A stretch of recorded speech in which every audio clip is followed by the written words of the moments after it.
Hello everyone, welcome back to Banu Kitchen. இன்னைக்கு நம்ம என்ன பார்க்க போறோம்னா வீடே மணக்கிற அளவுக்கு ரசம் எப்படி செய்யலாம்ன்றதாங்க பார்க்க போறோம். செம்ம டேஸ்டா இருக்கும். இந்த குளிர்காலத்துக்கு ஒரு பெர்ஃபெக்ட்டான டிஷ்னே சொல்லலாம். வாங்க இதை எப்படி செய்யலாம்ன்றதை பார்க்கலாம். வீடியோக்குள்ள போறதுக்கு முன்னாடி மறக்காம சப்ஸ்கிரைப் பண்ணுங்க and bell icon-ஐ கிளிக் பண்ணுங்க. ஃபர்ஸ்ட் நம்ம புளியை ஊற வச்சிடலாங்க. அதுக்கு ஒரு பாத்திரத்துல ஒரு சின்ன எலுமிச்சை அளவுக்கு புளி எடுத்துக்கோங்க. ரொம்ப பெருசா எடுக்க வேண்டாம். இதை ஒரு 10 நிமிஷம் அப்படியே ஊற போட்டுருங்க. புளி ஊறட்டும். மிக்ஸி ஜார்ல ஒரு 2 டீஸ்பூன் மிளகு, நமக்கு மிளகு காரம் தாங்க இதுல ஜாஸ்தியா இருக்கணும். 1 டீஸ்பூன் சீரகம், காரத்துக்கு 2 காஞ்ச மிளகாய் எடுத்துக்கோங்க.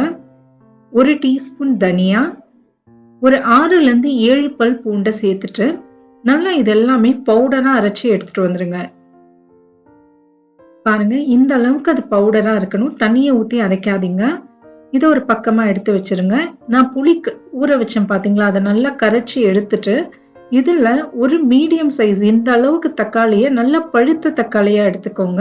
நல்லா கையாலேயே கரைச்சிக்கோங்க. தக்காளியும் அந்த தக்காளியோட ஃப்ளேவர் எல்லாமே அந்த புளி தண்ணியில இறங்கணுங்க. நல்ல பழுத்த தக்காளியா இருந்தா நமக்கு ஈஸியா பிசைய வரும். நல்லா கையாலேயே இந்த மாதிரி பிசைஞ்சு விட்டுருங்க. பாருங்க, இந்த அளவுக்கு இருக்கணும். இப்ப நம்ம ரசம் செய்ய ஸ்டார்ட் பண்ணலாம். பாத்திரத்துல 1 டேபிள் ஸ்பூன் எண்ணெய் ஊத்திக்கோங்க. 1/2 டீஸ்பூன் கடுகு, 1/2 டீஸ்பூன் சீரகம், காரத்துக்கு 2 காஞ்ச மிளகாய், கொஞ்சமா கருவேப்பிலை,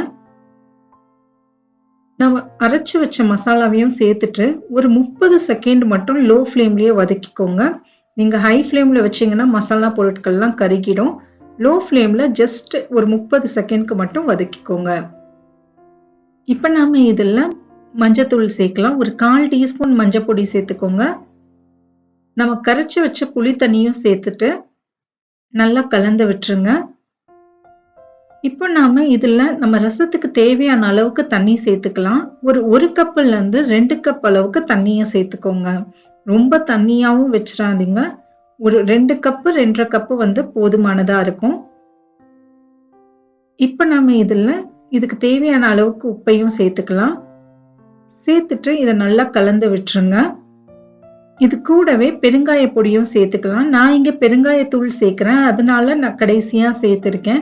நீங்க கெட்டி பெருங்காயம் யூஸ் பண்றீங்க அப்படின்னா நீங்க கடுகு தாளிக்கும் போதே அதையும் சேர்த்து தாளிச்சிடுங்க. பாருங்க, நல்லா கலந்து விட்டு லோ ஃப்ளேம்ல ஒரு 5 நிமிஷம் அப்படியே வச்சிருங்க. லோ ஃப்ளேம்லயே இருக்கட்டும்ங்க, ஹை ஃப்ளேம்ல வைக்காதீங்க. 5 நிமிஷத்துக்கு அப்புறம் பாருங்க, மேல நுரையா வந்திருக்கும். கொஞ்சமா அப்படியே பபிள்ஸா வரும். இதுதான் பர்ஃபெக்ட் ஸ்டேஜ். கேஸை ஆஃப் பண்ணிட்டு கொத்தமல்லி தலையை போட்டுருங்க. எப்பவுமே நம்ம ரசத்தை கொதிக்கவே வைக்க கூடாதுங்க. மேல அந்த நுரை வரும்போது நீங்க கேஸ் ஸ்டவ்வை ஆஃப் பண்ணிடுங்க. பாருங்க, மணக்க மணக்க ரசம் சூப்பரா ரெடி ஆயாச்சு. ரொம்ப ஈஸியா இதை நீங்க 10ல இருந்து 15 நிமிஷத்துலயே செஞ்சு முடிச்சிடலாம். செம டேஸ்டா இருக்குங்க. இந்த குளிர்காலத்துக்கு ஒரு பர்ஃபெக்டான ரசம் ரெசிபி இது. நீங்களும் ட்ரை பண்ணி பாருங்க. எப்படி வந்ததுன்றதை எனக்கு கமெண்ட்ஸ்ல சொல்லுங்க. மறக்காம சப்ஸ்கிரைப் பண்ணுங்க and bell icon-ஐ கிளிக் பண்ணுங்க. Thank you for watching.